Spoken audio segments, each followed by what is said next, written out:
여러 나라의 종족들아 영광과 권능을 여호와께 돌릴지어다. 여호와께 돌릴지어다.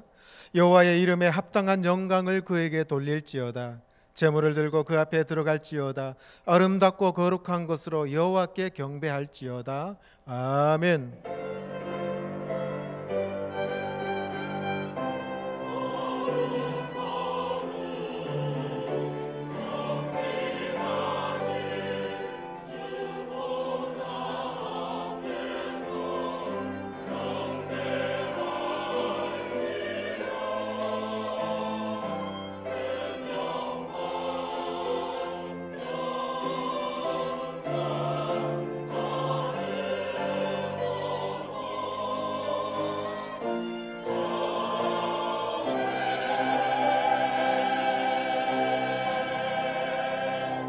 온 세상 만물을 창조하시고 다스리시며 심판하시는 아버지 하나님, 2018년 마지막 주일 예배를 드립니다.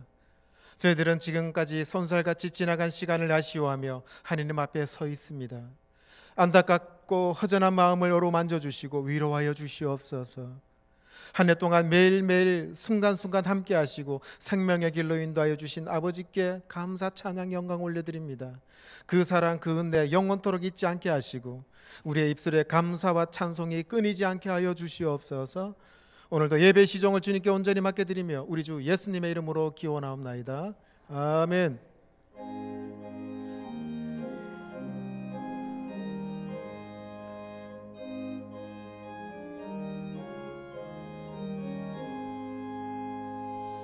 만복의 근원 하나님, 온 백성 찬송 드리고 저 천사여 찬송하세.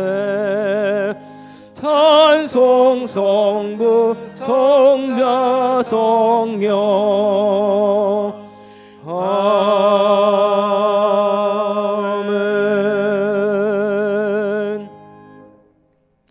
주께서 옛적에 땅의 기초를 놓으셨사오며 하늘도 주의 손으로 지으신 바니이다.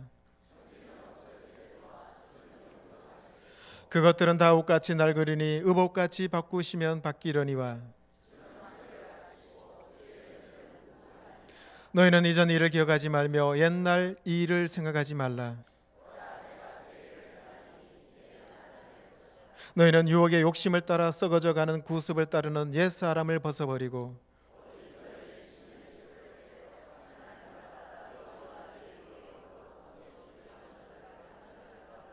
그런즉 누구든지 그리스도 안에 있으면 새로운 피조물이라. 새 계명을 너희에게 주노니 서로 사랑하라. 아멘. 나는 전능하신 아버지 하나님 천지의 창조주를 믿습니다. 나는 그의 유일하신 아들 우리 주 예수 그리스도를 믿습니다. 그는 성령으로 잉태되어 동정여 마리아에게서 나시고 본디오 빌라도에게 고난을 받아 십자가에 못 박혀 죽으시고 장사한 지 사흘 만에 죽은 자 가운데서 다시 살아나셨으며 하늘에 오르시어 전능하신 아버지 하나님 우편에 앉아 계시다가 거기로부터 살아있는 자와 죽은 자를 심판하러 오십니다. 나는 성령을 믿으며 거룩한 공교회와 성도의 교제와 죄를 용서받는 것과 몸의 부활과 영생을 믿습니다. 아멘.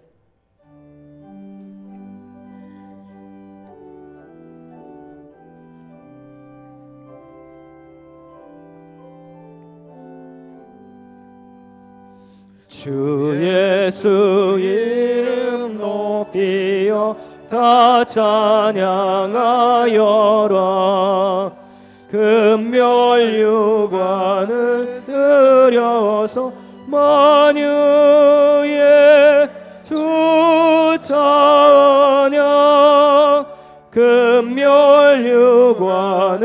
들여서 만유의 주 찬양. 주 예수 당한 고난을 못 잊을 죄인아 내 귀한 보 몸에 바쳐서 만유의 주 찬양 내 귀한 몸에 바쳐서 만유의 주 찬양 이 지구 위에 거하는 온 세상 사람들 그 크신 위엄 높여서 만유의 주 찬양 그 크신 위엄 높여서 만유의 주 찬양 주 믿는 성도다 함께 주 앞에 엎드려 무궁한 노래 불러서 만유의 주 찬양 무궁한 노래 불러서 만유의 주 찬양 아멘.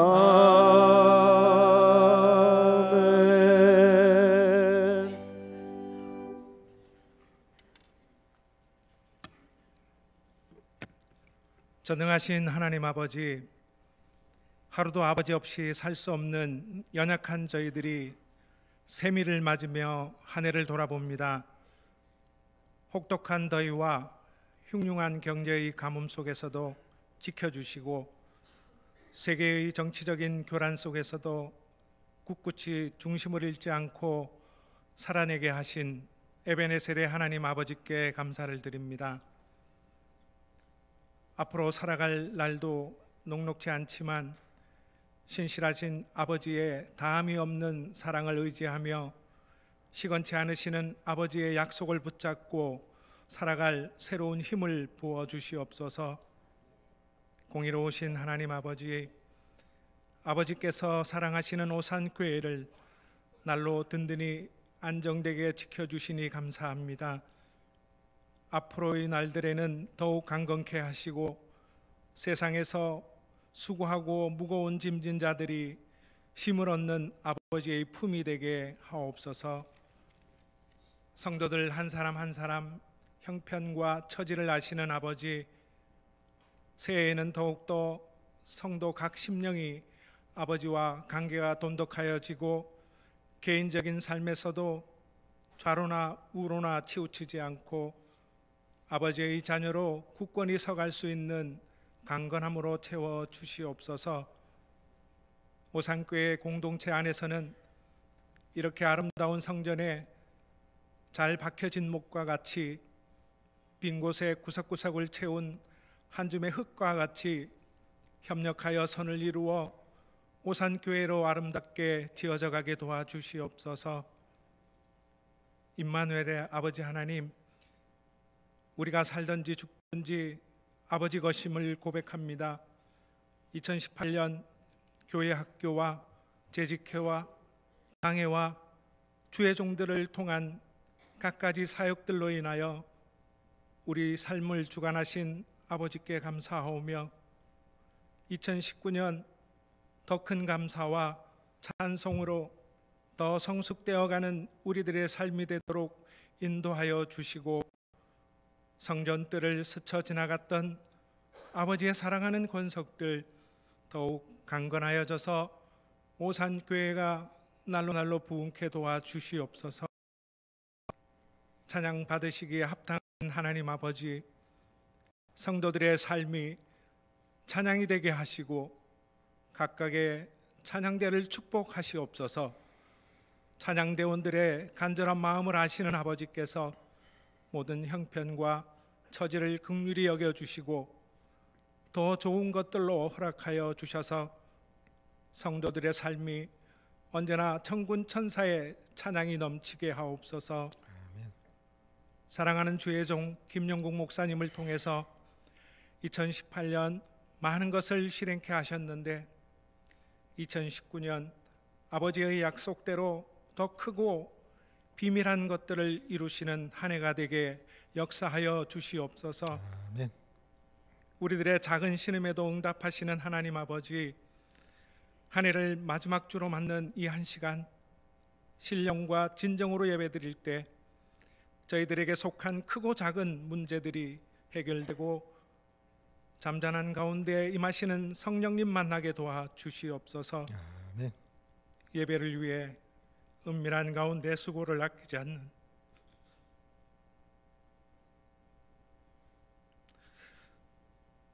손길을 기억하여 주시옵시고 갑절이나 복 내려 주시옵소서. 모든 것에 감사드리며 예수님 이름으로 기도드리옵나이다. 아멘.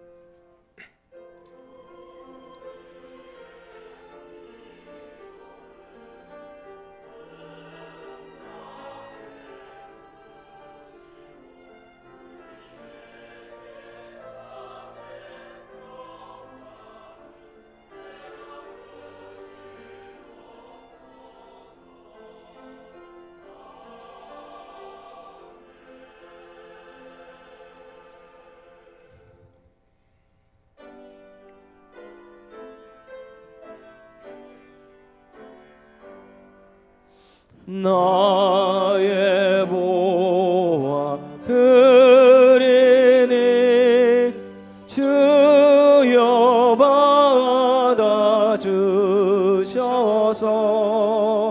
하늘 나라 위하여 주 뜻대로 쓰소서.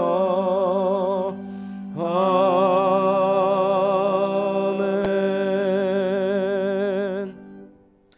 시간을 다스리시는 만물의 창조주 아버지 하나님, 원래도 어김없이 지나갑니다. 한 해 동안 베풀어 주신 은혜와 그 사랑이 얼마나 큰지 오늘도 주님의 전에 와서 2018년 마지막 주일 예배를 드리게 하여 주시니 감사합니다. 지난 한 주간도 주님께서 저희들 살펴주시고 보살펴 주셨다가 이 시간 주의 전에 와서 예배 드리게 하시고 또한 구별하여 정성스럽게 준비한 예물을 주님 앞에 올려드리오니 이 예물을 주님께서 기쁘게 연락하여 주시옵소서. 사배 현장이 많이 어렵습니다. 아버지 하나님, 그럼에도 불구하고 감사함을 잃지 않고 주님 앞에 구별하여 올려드리는 이 예물을 주님께서 기쁘게 연락하여 주시고 물질 때문에 연단받거나 고난받지 않도록 주님께서 도와주시옵소서.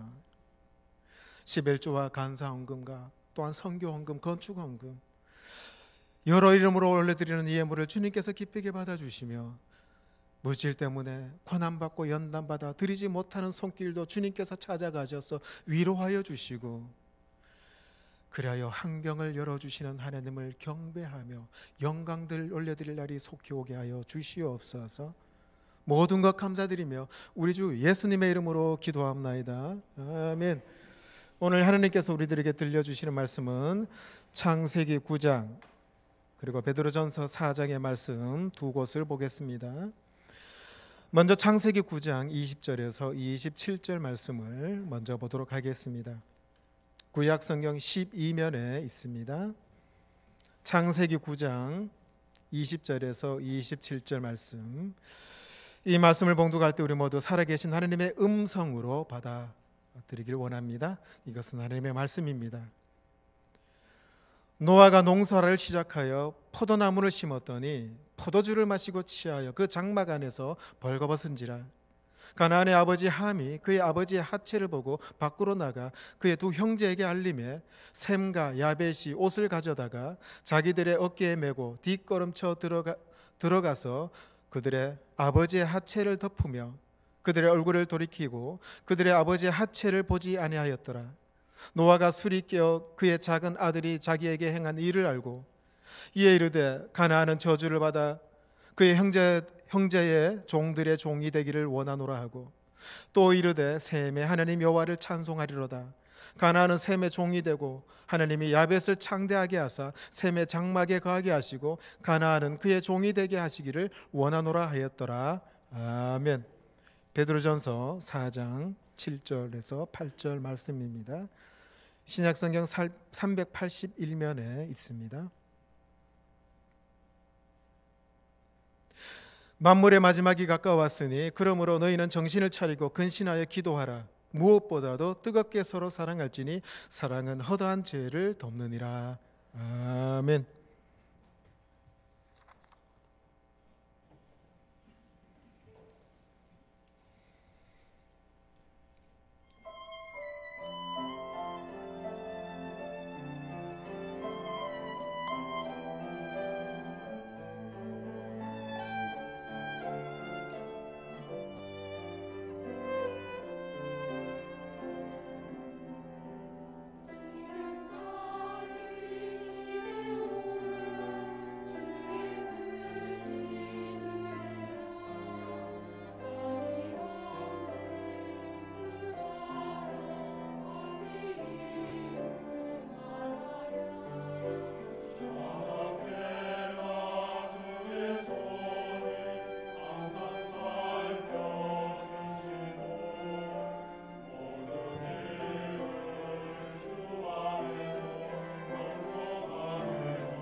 기도하시겠습니다.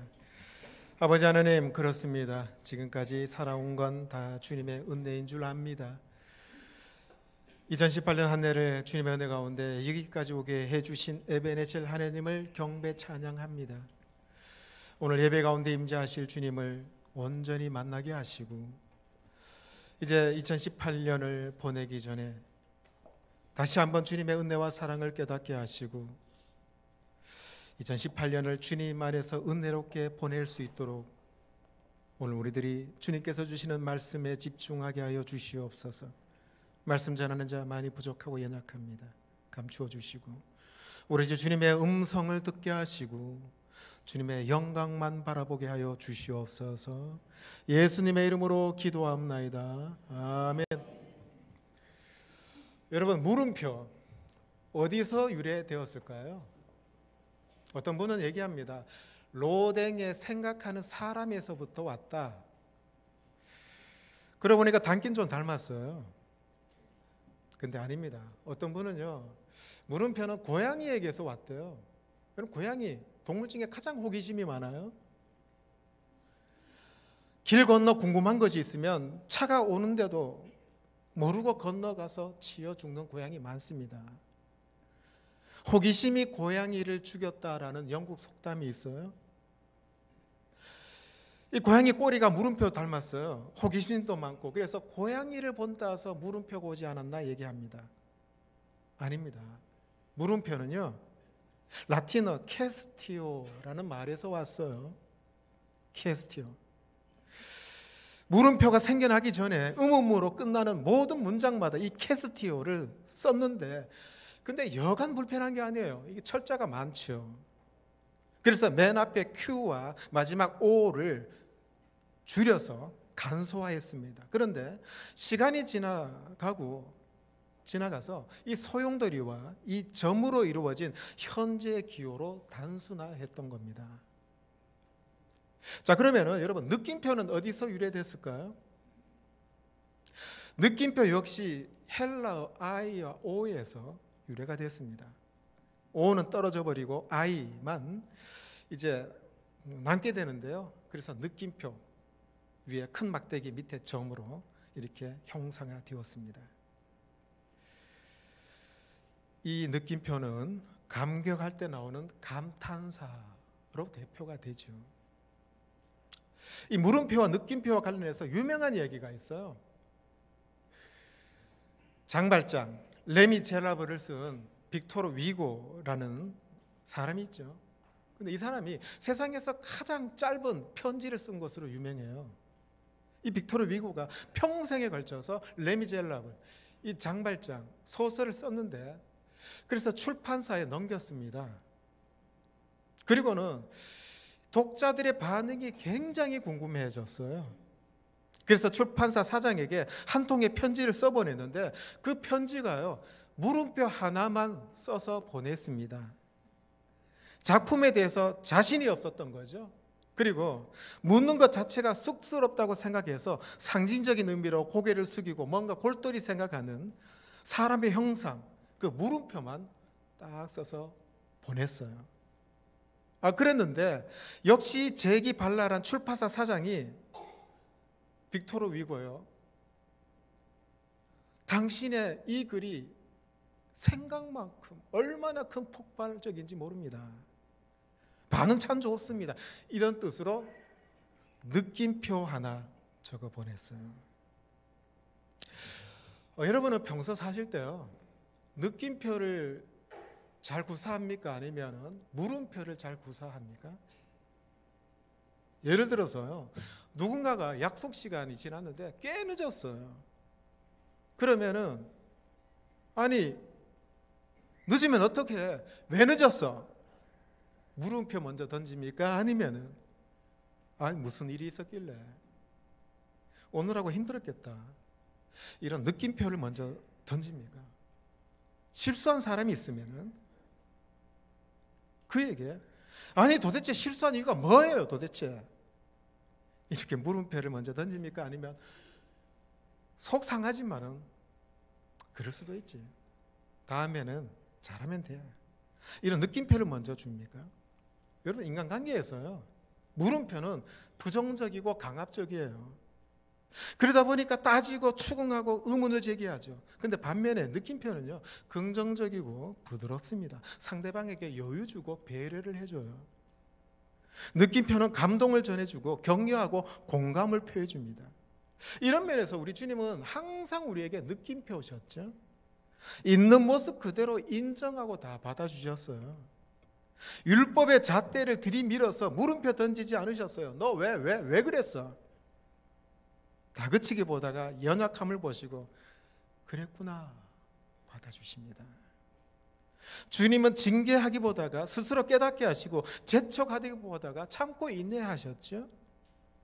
우리의 허물을 보지 않으시고 조건이 아니라 내 존재 자체를 기뻐하셨어요. 불완전한 믿음에도 감동하시고 작은 헌신에도 참 잘했다 칭찬 아끼지 않으셨습니다. 구약의 노아에게도 하나님은 느낌표로 다가가셨어요. 노아는 홍수 심판에 구원받은 자죠. 홍수가 끝나고 노아는요 포도를 심어서 포도 농사했습니다. 그런데 이 당대의 의인이고 완전한 노아가요 그의 명성에 걸맞지 않게 포도주를 진탕 마셨어요. 그리고는 돌이킬 수 없는 실수를 하나 했습니다. 이 노아가 이게 술버릇인지 모르겠는데 곱게 잠자리에 들면 좋겠는데 아랫도리가 다 벗겨져 발가벗겨진 채 장막에 누워 골아 떨어졌습니다. 이때 노아의 아들 함이 아버지의 장막에 들어가 보니까 이 아버지가요 하체를 다 드러내고 발가벗고 자고 있는 거예요. 그리고는 아버지의 전신을 다 봤습니다. 그리고는 이 함이 참 유별난 아들인가 봅니다. 그게 뭐가 그리 좋은 이야기거리라고 밖에 나가서 두 형제들에게 이것을 알려줍니다. 그러자 셈과 야벳이 아버지의 하체를 보지 않고 뒷걸음쳐서 장막에 들어가서 아버지의 하체를 덮어주지요. 아침에 술에 깬 노아가 이 모든 사실을 알게 됩니다. 그리고는 함에게 저주를 내립니다.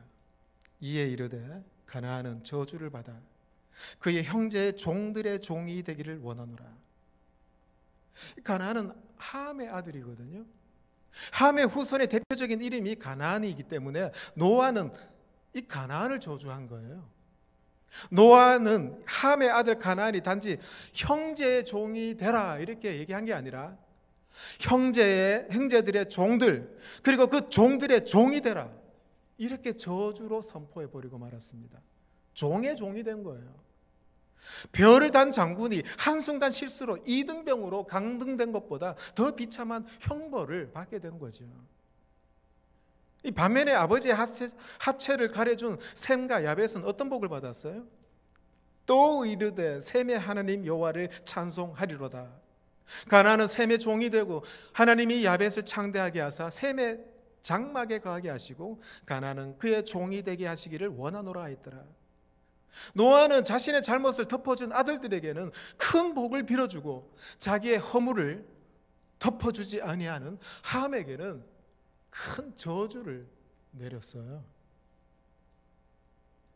여러분, 이게 납득합니까?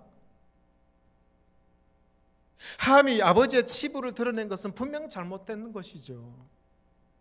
그런데 아버지 노아 자신이 실수를 저질러 놓고 아들 함을 저주한 것은 이해가 되지 않아요. 필름이 끊어질 정도로 진탕 마시고 술 취해서 발가벗고 누워 잔 그 죄가 누구 죄입니까? 노아잖아요. 그런데 그걸 말했다고 저주하는 아버지가 세상에 어디 있겠어요? 솔직히 여러분의 부모님 다 마음에 드십니까? 여러분 부모님 다 마음에 들지 않을 거예요. 부모님들이 가진 허물도 있습니다. 그걸 덮어주면 효자고 효녀지요. 그런데 오늘 본문은요 어버이 주일이나 할 법한 본문이 아닙니다. 부모의 치부를 드러냈다면 야단 한번 크게 치고 넘어갈 될 문제를 저주를 퍼붓는 아버지가 제대로 된 아버지 아니죠. 홍수 이후에 노아가 함에게 물음표만 던지는 사람으로 왜 돌변했겠습니까? 고대 이스라엘 사회에서는요 아버지의 하체는 단순한 생식기관이 아닙니다. 아버지의 하체는 아버지로서의 존엄성과 영광을 상징할 뿐만 아니라 하느님께서 한 인간에게 부여하신 생명을 대변하는 기관이에요. 그러니까 고대 이스라엘 사람들은 남성의 하체가 단순한 육체의 한 부위가 아니라 하느님께서 인간 육체에 머문다면은 생명을 잉태하는 하체에 머물 것이라고 고대 이스라엘 사람들은 그렇게 알고 왔던 거예요. 하나님께서 아브라함과 언약을 맺을 때 왜 언약의 증표로 남성들의 하체, 할례를 받게 했습니까?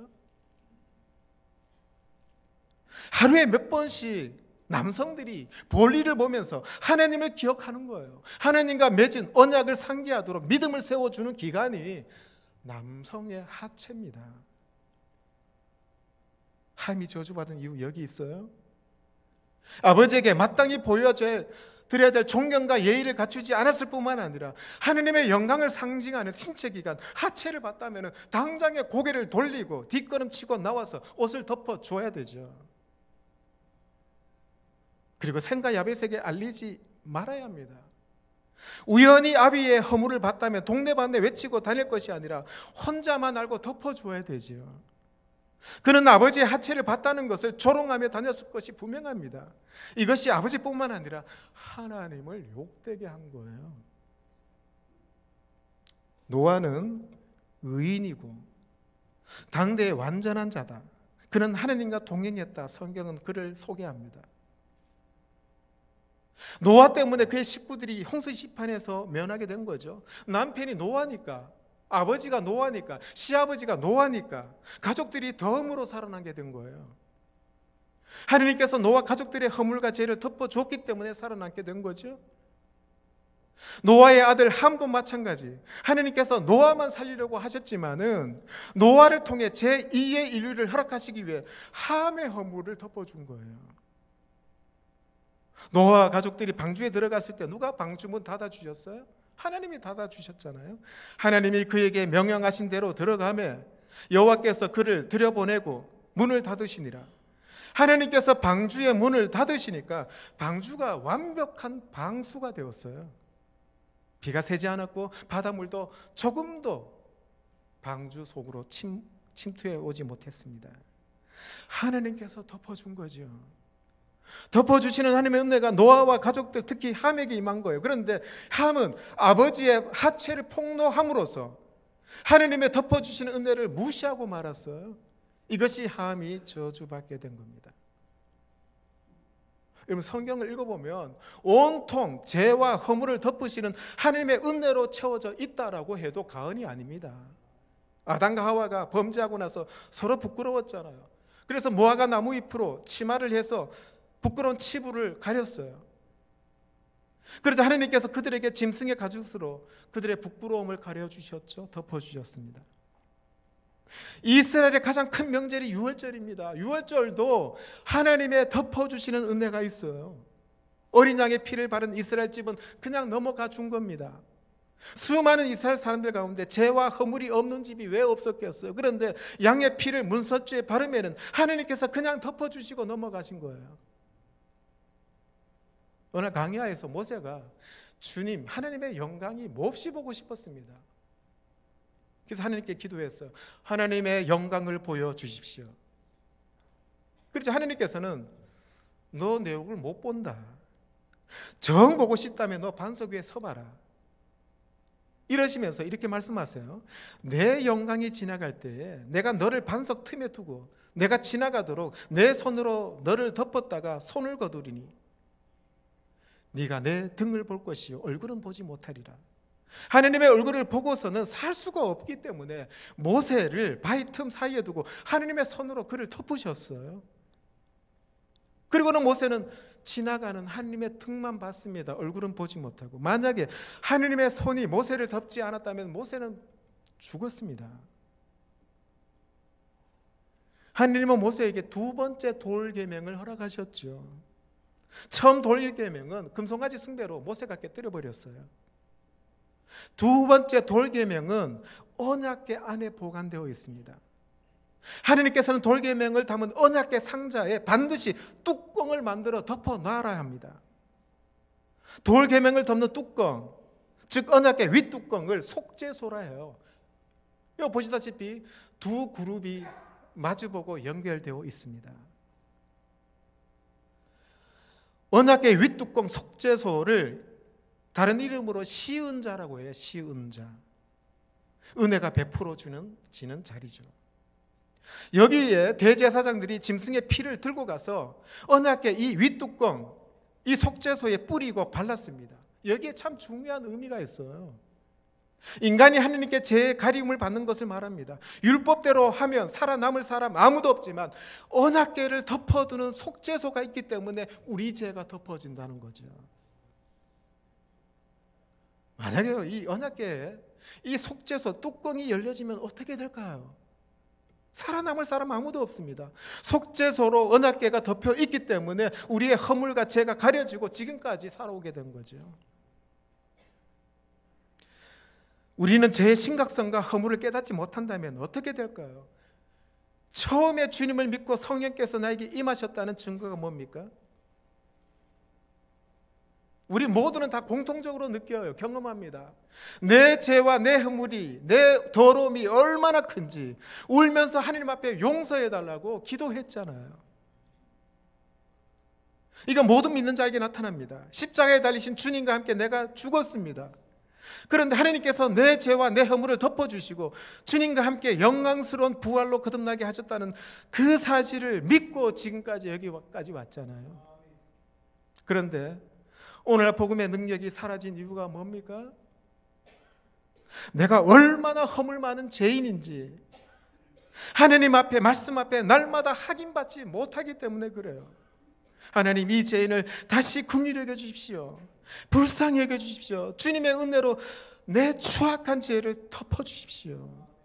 이런 기도 사라져 버렸어요. 내 의, 내 자랑, 내 잘난 것을 드러내다 보니까 하나님의 덮어주시는 은혜를 점점 망각하게 되는 거죠. 성경은 덮어주시는 하나님의 은혜를 받은 사람이 얼마나 행복한지 알려줍니다. 허물의 사함을 받고 자신의 죄가 가려진 자는 복이 있도다. 마음에 간사함이 없고 여호와께 정죄를 당하지 아니한 자는 복이 있도다. 그렇습니다. 허물을 사함받고 죄가 가려진 자가 복이 있답니다. 죄가 가려진 것은 죄를 주님께서 덮어주신다는 말씀이에요. 최고의 복 아닙니까? 내 허물, 내 죄를 하나님께서 덮어주시는 것이, 이것이 최고의 복이에요. 그렇다면은 이렇게 하나님의 큰 복을 받아들였던 내가 다른 사람의 허물과 실수를 왜 덮어두지 못합니까? 1만 달란트 빚이라는 엄청난 죄와 허물을 탕감받은 난데 그 은혜는 강글이 잊어버리고 왜 남에게 고작 100다니엘은 갚지 않느냐고 목청을 높입니까? 덮어주시는 주님의 은혜가 짜증나고 불평을 유발하는 그것보다 시시한가요? 함이 저주받은 것은 덮어주신 하나님의 은혜를 망각했고 아버지의 허물을 들추어내기 때문입니다. 바울은 다윗이 참 행복한 사람이라고 하면서 이렇게 말합니다.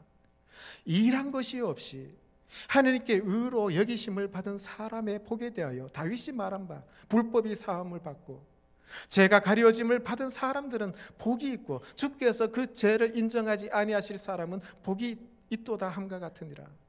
불법이 사함 받고 죄가 가려지는 사람, 하나님께서 죄를 인정하지 아니하시는 사람이 얼마나 행복한 사람인가. 우리는 일한 것이 없이 이런 복을 누리게 된 겁니다. 일한 것이 없이 거저 받았기 때문에 하나님의 은혜고 하나님의 선물이죠. 그런데 이런 하나님의 은혜가 시시합니까? 그래서 받은 은혜가 시시해서 내 옆에 있는 지체들, 이웃들의 허물과 죄를 들추어냅니까? 하나님의 덮어주신 은혜가 절대로 시시하지 않아요. 이런 큰 복을 내가 받았다면 나도 좀 덮어줄 줄 알아야 되지 않겠습니까? 우리 오산교회 여기까지 왔어요. 덮어주시는 하나님의 은혜로 여기까지 온 거 아니에요? 여러분의 허물과 죄가 까발려지면 우리 오산교회가 여기까지 왔습니까? 차마 말할 수 없는 부끄러움과 허물과 죄를 가진 나를 있는 그대로 받아주시고 용납해 주시고 품어주신 하나님의 덮어주신 은혜로 우리가 여기까지 온 거예요.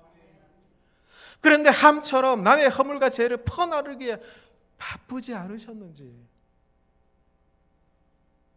덮어주는 하나님의 은혜를 받아 감사하며 눈물 흘렸음에도 남의 허물과 잘못은 왜 덮어주지 못하는지. 주님의 수제자 베드로가요, 말세가 되면은 사람들은 자신과 돈과 쾌락에 빠질 거라고 예언을 했습니다. 이렇게 예언합니다. 만물의 마지막이 가까웠으니 그러므로 너희는 정신을 차리고 근신하여 기도하라. 무엇보다 뜨겁게 서로 사랑할지니 사랑은 허다한 죄를 덮느니라. 베드로는 종말이 되면은 죄를 짓게 되므로 근신하고 기도하라고 해요. 그런데 말세 때에 죄를 짓지 않도록 근신하고 기도하는 것보다 더 중요한 것이 있는데 그것은 뭐냐? 뜨겁게 서로 사랑하라는 거예요. 그게 허물을 덮어준다는 겁니다. 본문 베드로전서 4장 8절에 서로 사랑하라를 원문 그대로 번역하면 이런 말이에요. 사랑이 변치 않도록 지켜내라.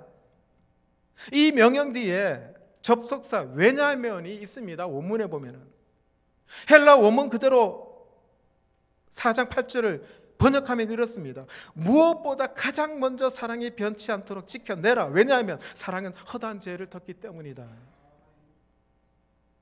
베드로는 성도들의 첫사랑이 시간이 지나가면서 점점 식어갈 것을 잘 알고 있었어요. 그래서 그 사랑을 지켜내라고 한 겁니다. 성도들이 처음 주님 만나서 거듭나는 순간에 그때 거짓 없는 사랑을 한다고 하죠. 너희가 진리를 순종함으로 너희 영혼을 깨끗하게 하여 거짓이 없이 형제를 사랑하기에 이르렀으니 마음으로 뜨겁게 서로 사랑하라. 너희가 거듭난 것은 썩어질 씨로 된 것이 아니요 썩지 아니할 씨로 된 것이니 살아있고 항상 있는 하나님의 말씀으로 되었느니라. 그렇습니다. 여러분 우리는 서로 예전에 본 적도 없고 만난 적도 없었어요. 이렇게 한 신앙 공동체를 그런데 이루었습니다. 우리가 서로 따로 흩어져 살다가 어떻게 오산 신앙 공동체 만들었어요? 저는 저 멀리서 부교육자 생활 오래 하다가 오늘 어떻게 이렇게 여러분과 함께 예배드리게 됐습니까? 이유가 뭡니까? 우리 모두 주님 안에서 거듭났기 때문이죠.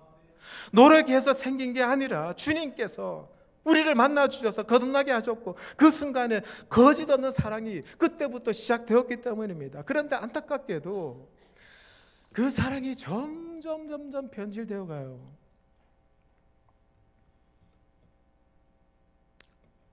고린도 교회 그야말로 파워풀한 교회였죠. 그런데 사랑이 없어서 풍지박살 직전까지 가게 됩니다. 나는 바울파다, 아볼로파다, 게바다, 나는 그리스도파다 갈라집니다.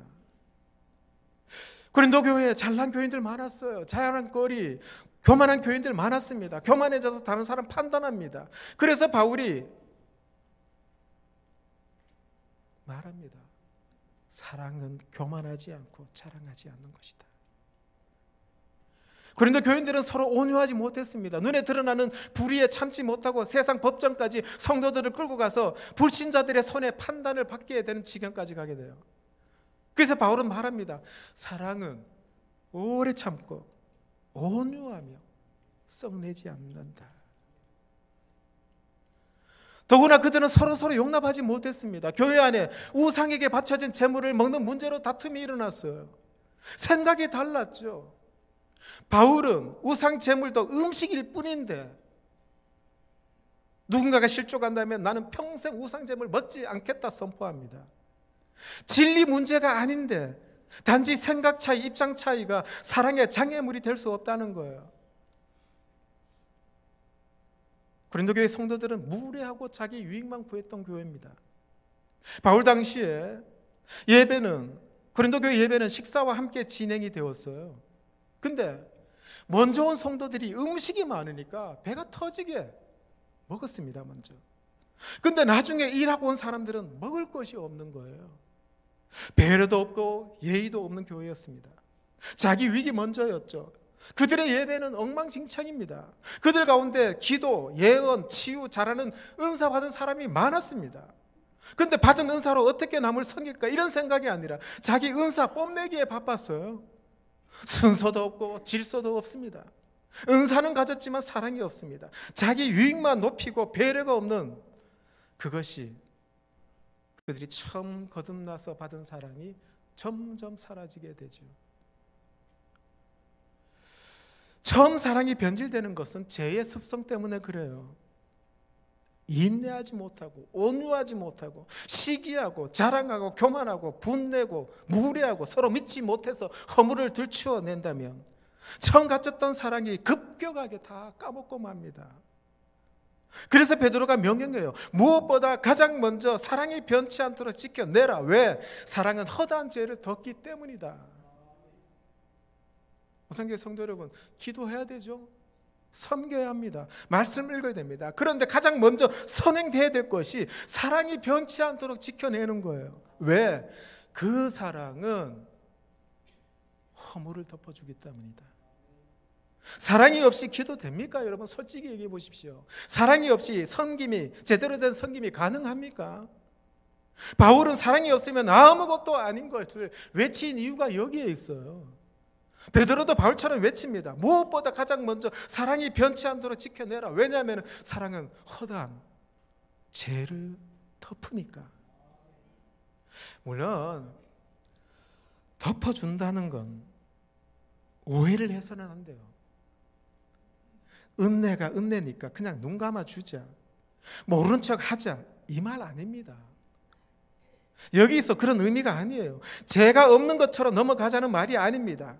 그런 의미가 아니라 허물과 죄 때문에 공동체가 무너지지 않도록 지켜주는 그것이 사랑이라는 것을 얘기해줘요. 우리가 진정으로 서로 사랑하고 남의 허물을 덮어준다면 우리 안에 있는 허물과 죄들이 교회 공동체를 무너뜨리지 못하게 한다는 거예요. 중세 캐톨릭 교회 역사를 보면요, 본질적인 것을 잃어버리고 비본질적인 것을 추구하면 어떻게 교회가 추락하고 타락하고 무너지는지 보여줘요. 콘스탄틴 황제가 기독교를 국교로 승인했죠. 로마의 국교로 인정했습니다. 그때부터 어마어마한 교회당, 예배당이 건축되었어요. 그 후에 제일 먼저 일어난 논쟁이 뭔지 아십니까? 프레스코 논쟁입니다. 교회 벽에 어떤 그림 걸어놓을까? 이 그림이 좋을까? 저 그림이 좋을까? 이것 때문에 싸웠습니다. 더 말도 안 되는 논쟁 말씀드릴까요? 뾰족한 바늘 위에 천사가 얼마나 많이 올라설 수 있을까? 이거 가지고 분쟁하고 다투었습니다. 이 분쟁이 다툴 만한 중대한 사안인가요? 러시아 종교회가 망하기 직전에 신부들이 입는 가운의 길이가 몇 센치 하면 좋겠는가, 이거 가지고 싸웠습니다. 성찬시 때 쓰고 남은 포도주를 창고에 보관했는데 생쥐가 그 포도주를 마셨어요. 그러면 그 쥐가 거룩한 쥐인가 아니면 거룩한 쥐가 아닌가, 이거 가지고 논쟁을 벌였습니다. 우습죠? 그래요. 알고 보면 참 우스운 거예요. 별스럽지 않은 일이죠. 서로 대화가 부족했고 서로 커뮤니케이션에 장애가 있었던 겁니다. 대부분의 일은 상대방의 입장에서 들어보면 충분히 이해합니다. 1만 달란트 탕감받은 자인 것은 새까맣게 잊어버리고 못 받아낸 100단위로 그것만 자꾸 생각나요. 그래서 느낌표가 아니라 물음표만 자꾸 던지면서 자꾸 사소한 일이 점점 커지게 되는 거죠.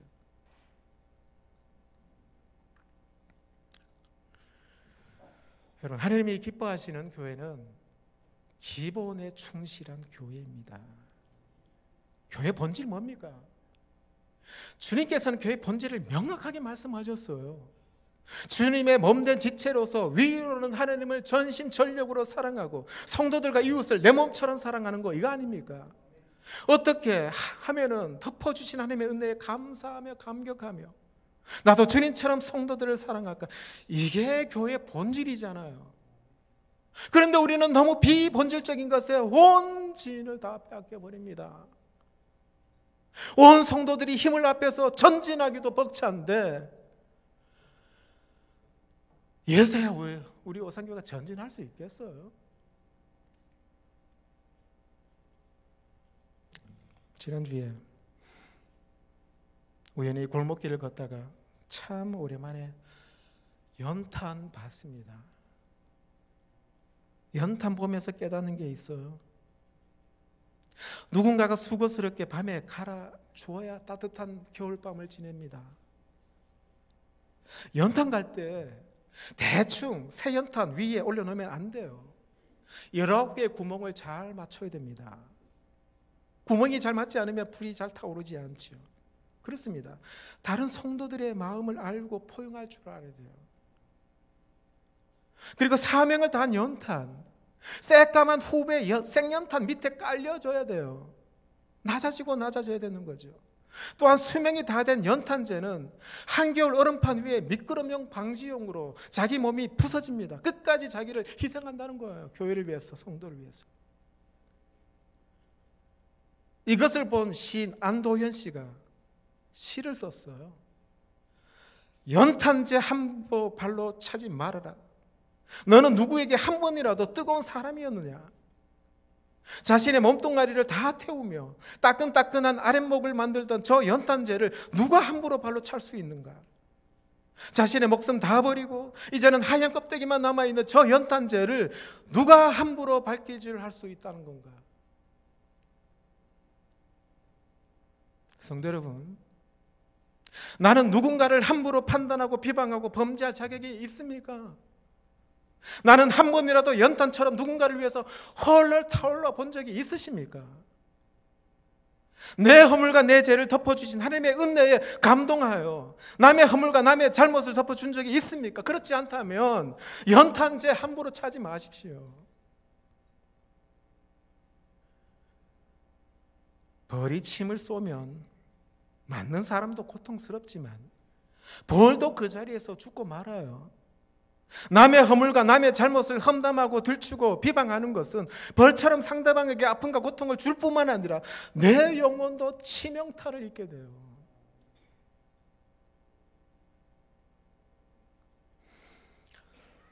덮어둡시다. 덮어두고 2018년 멋있게 아듀 합시다. 기도하시겠습니다.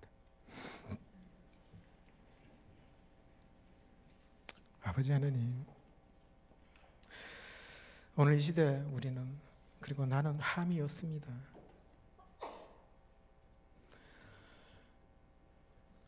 일만 달란트 엄청난 빚을 져서 나의 죄와 허물을 탕감받았는데 처음에는 감사하고 감격하여 어떻게 사는 것이 하나님의 영광이 됩니까?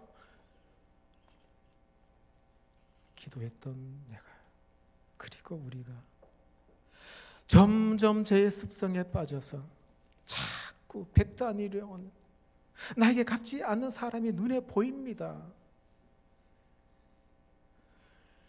아버지 하나님, 하나님께서 나를 덮어주시고 있는 모습 그대로 반겨주셨던 것처럼 이웃들에게, 지체들에게 덮어주고 사랑해주는 주의 성도들 되게 하여 주시옵소서. 예수님의 이름으로 기도합나이다. 아멘.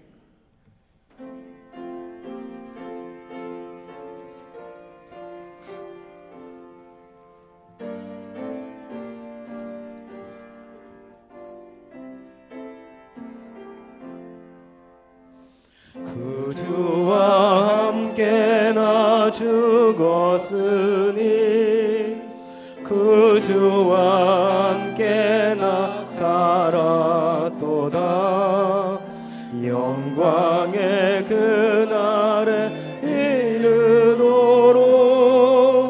언제나 주만 바라봅니다.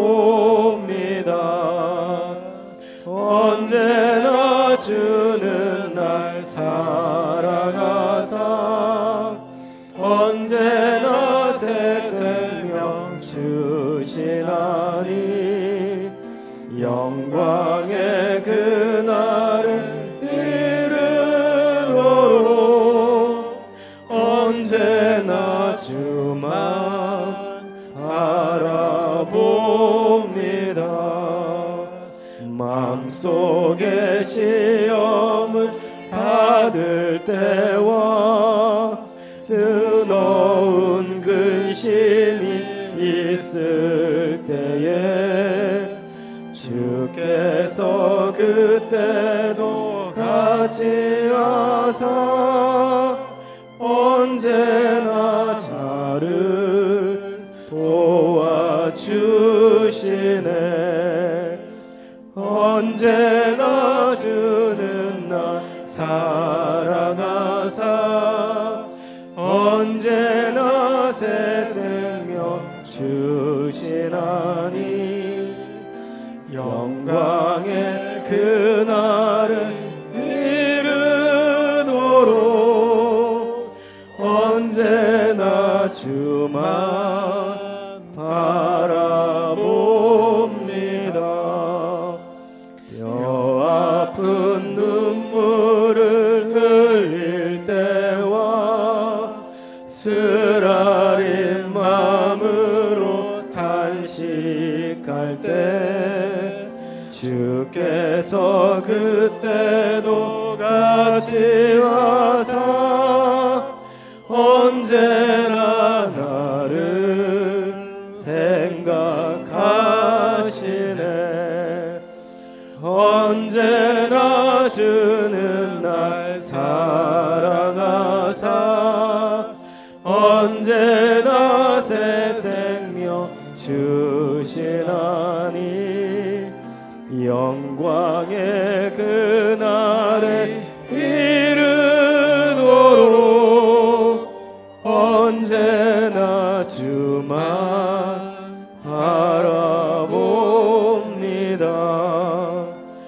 내 몸의 약함을 아시는 주 못 고칠 질병이 아주 없네. 괴로운 날이나 깊은 때는 언제나 나와 함께 계시네. 언제나 주는 날 사랑하사 언제나 새 생명 주시나니 영광의 그날을 이르도록 언제나 주만 바라봅니다.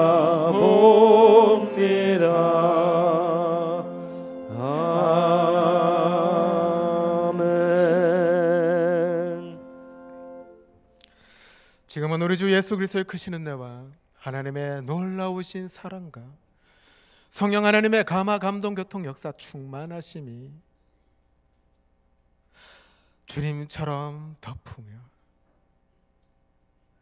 2018년을 보내고 희망차게 2019년을 보내기로 다짐하며 결단하시는 오산교회 상부 예배드리는 믿음의 지체들 머리 위에 가정과 생업과 일터 위에 이제로부터 영원토록 함께 하시기를 간절히 축원하옵나이다. 아멘.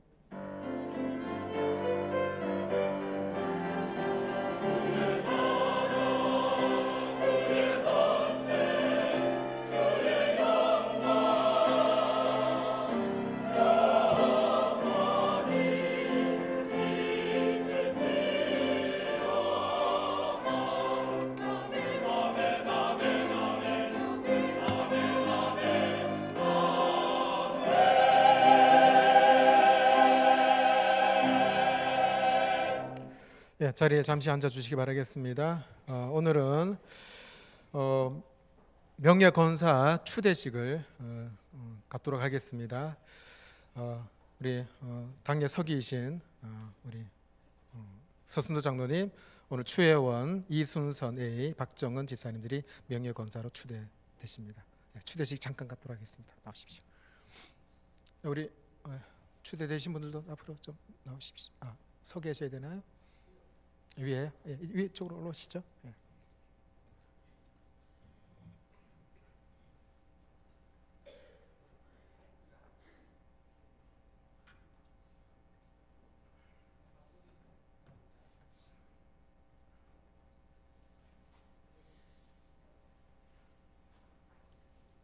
네, 오늘 이 시간은 20년간 서리 집사에서 지금 이르기까지 기쁠 때나 슬플 때나 오직 주만 바라보며 교회를 위하여 각 부서와 그리고 지역과 구역을 위해서 헌신하신 세 분의 집사님에게 명예군사를 드리는 날입니다. 제가 마이크가 없어서 제 선자리에서부터 소개하겠습니다. 박정현 집사님 아들 최일환 그리고 자부 김정현 성도가 있고요. 1948년 6월 26일생이며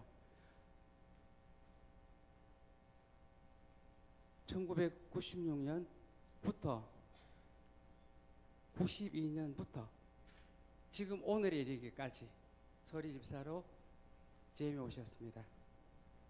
다음은 추혜원 집사님 소개하겠습니다. 추혜원 집사님은 김동주 안수 집사님과 사이에 자녀들이 있는데 생략했습니다. 생년월일은 1948년 8월 7일생이며 서리 집사로 1986년부터 현재 이르기까지 교회에서 최선을 다해서 헌신해 오셨습니다. 다음은 이순선 A 집사님, 스라의 정광열, 정연우, 우정이가 있습니다. 그리고 1948년 9월 5일생이며 1993년부터 지금 현재 이르기까지 서리 집사로 재임해 오셨습니다. 이상입니다.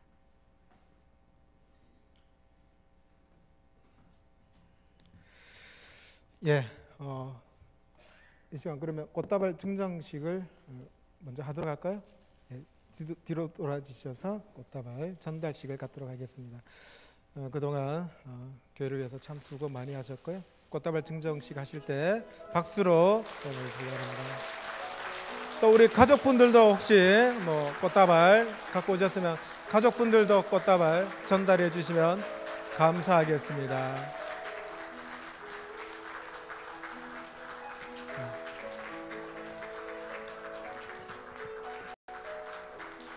네, 잠깐 제가 기도하겠습니다. 아버지 하나님, 오늘 우리 추혜원 지사님, 이순선 A 지사님, 박정은 지사님이 교회를 위해서 참 수고 많이 하셨고 헌신하셨는데 오늘 명예롭게도 명예건사로 추대되게 해주시니 감사드립니다. 앞으로 더욱더 주님 위해서 교회를 위해서 충성하게 하시고 충성할 수 있는 영육이 더욱 강건하게 하여 주시고 가정에 평화를 주시고 기쁨으로 교회 생활 하시도록 세 분을 축복하여 주시옵소서. 예수님의 이름으로 기도하옵나이다. 아멘. 예, 박수로 축하해 주시기 바랍니다. 예, 들어가시기 바라겠습니다. 자, 이 시간에는 우리 교회에서 그 무보수로 또 수고하신 분들이 몇 분 계셔요. 그래서 잠깐 전달하는 시간 갖도록 하겠습니다. 김소연 집사님 수요일 오전에 반주로 수고하시죠. 서은미 집사님 또 반주로 또 수고해 주십니다. 그리고 박소영 집사 오산의 아들 종필입니다. 박 목사라고 소개하고 박성규사 소개하기에는 제가 너무 부끄럽습니다. 초등학교 1학년이던 81년부터 오산교회 사람으로 지금까지 살아왔습니다. 너무너무 보고 싶었던 사랑하는 부모님들을 이렇게 만나 뵐 수 있어서 너무 행복하고요. 여러분들이 기도해 주신 덕분에 브라질에서 잘 적응했습니다. 장기 선교사로 평생 브라질에서 이제 사역을 하기 위한 이제 첫 발을 내디뎠습니다. 생각나실 때마다 기도해 주시고요. 나머지 이야기는 수요일 오전에 전해드리도록 하겠습니다. 감사합니다. 네, 우리 선교사님 일정이 빡빡하시더라고요. 그래서 청 시간이 없었는데 이번 주 내일 모레 수요일 날 오전 예배 때 선교 보고도 받고 이렇게 말씀도 함께 나눴으면 좋겠습니다. 예, 교회 소식 잠깐 알려드립니다. 오늘 오후 찬양 예배는 교회 학교 진금 예배를 드리고요. 오늘 3부 예배 후 601호실에서 신수의 모임이 있습니다. 그리고 내일 송구 영신 예배가 내일 저녁 11시 30분에 있어요. 근데 3층 로비에 따뜻한 차와 다가가 준비되어 있으니까 좀 일찍 오셔서 성도들과 함께 교제하는 시간 보내기를 원합니다. 그리고 성구영신 예배 때 성찬식이 함께 있게 됩니다. 그리고 성구영신 예배 때문에 1월 1일 새벽 기도회는 모이지 않습니다. 그리고 여러분 주보에 월삭 온가족 새벽 기도 그 기도 제목 카드를 넣어드렸는데요. 이 카드 작성하셔서 내일 송구영신 예배 드리러 들어오실 때 헌금함에 넣어주시면 되겠습니다. 그리고 내년에 2019년 직장인 구역 신설했어요. 그래서 여러분 중에 직장인이라서 구역 예배가 좀 어려운 분들은 여러분 신청해 주시면 되겠습니다. 소속 지역장, 구역장 분들에게 문의해 주시면 되겠고요. 내년에 1교구에 송다강 권사님, 2교구에는 박성여 권사님께서 수고해 주시겠습니다. 개강은 내년 3월부터 드리게 됩니다. 이제 다음 주부터 예배 시간 변경되죠. 1부 예배는 오전 9시, 2부 예배는 오전 11시, 오후 찬양 예배는 오후 2시인데요. 30분씩 앞당겨 드렸어요. 그래서 여러분 착오 없으시기 바라겠고요. 그리고 수요일 오전 동일하게 이렇게 저녁 함께 예배드리게 됩니다. 그리고 수요일 저녁 집회가요, 수요 심야 기도회와 통합으로 실시되는데 이게 오시는 분들 이렇게 보니까 이렇게 릴레이로 오시더라고요. 그래서 각기 다른 분들이 다른 날로 오시는데 수요일 날 함께 모여서 우리 베델성전에서 같이 힘차게 기도하면 좋겠습니다. 그리고 예배 시간 변경 때문에 내년에 기장 지역, 재송 지역, 달맞이 지역에서는 교회 차량을 이용하신 분들은 현재 시간에서 30분씩 앞당겨서 나와주시면 되겠습니다. 그리고 신시가지 지역은 통합 운행 되니까 별도로 다시 말씀을 알려드리도록 하겠습니다. 그리고 제1남성교회 임시총회가 오늘 오후 1시 104호실에서 있습니다. 그리고 내년에 인선 최종안이 1층 게시판에 부착이 되어 있습니다. 그리고 시원찬양대 지휘자 및 피아노, 오르겐 반주자를 모집합니다. 문의하실 분은 서순도 장로님에게 말씀 문의하시면 되겠고요. 지난주에 최경숙 지사님, 정지환 지사님 가정에 상을 당하셨는데 오늘 예배에 참석하셨습니다. 어디 계십니까? 아까 2부 예배 드리셨죠? 보시면은 여러분 위해서 기도해 주시기 바라겠습니다. 예, 우리 좌우 앞뒤로 인사할까요? 주님의 이름으로 환영하고 축복합니다. 반갑습니다. 인사하겠습니다. 예, 찬양 부르면서 좌우 앞뒤로 축복하도록 할게요.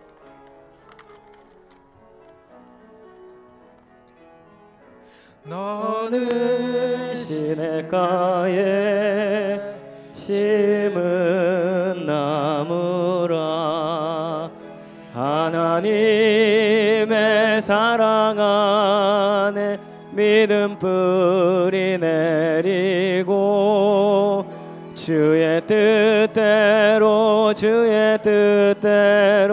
항상 사세요.